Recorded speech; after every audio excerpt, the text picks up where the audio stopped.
So we know what you're renting in the cloud: IaaS, PaaS, SaaS.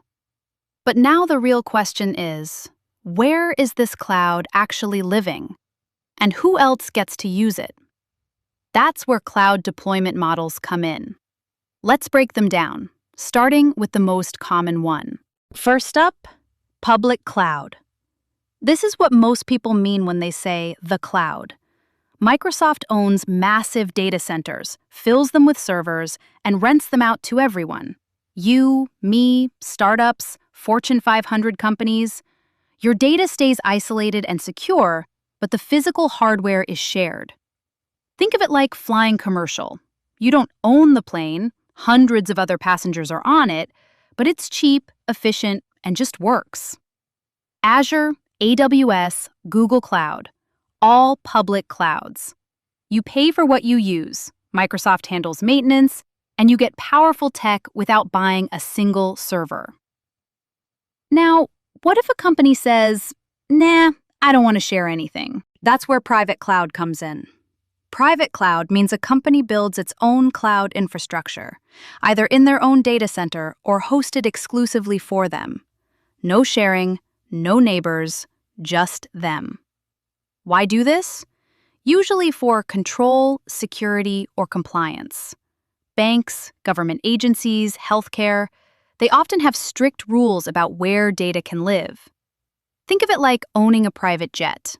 Super expensive, you handle all the maintenance, but you get total control and privacy.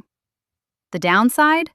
You lose most cost benefits of the cloud because you're paying for everything: hardware, cooling, security, staff.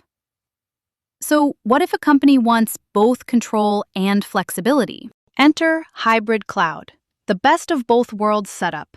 Here, companies use both public and private clouds and connect them so they work together. For example, sensitive customer data stays in a private cloud for compliance, while the public website runs on Azure's public cloud for easy scaling. Think of it like having a home office plus a WeWork space.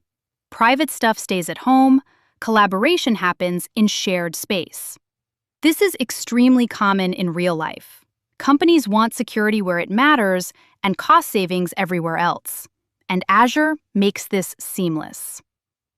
All right, let's lock this in. Quick recap. Public cloud. Shared infrastructure. Cheapest. Easiest. Private cloud. Exclusive setup. Maximum control. Expensive. Hybrid cloud.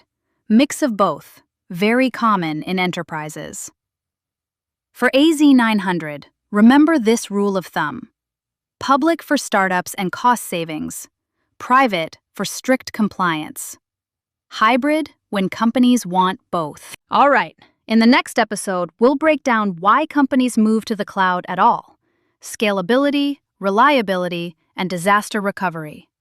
See you in 3.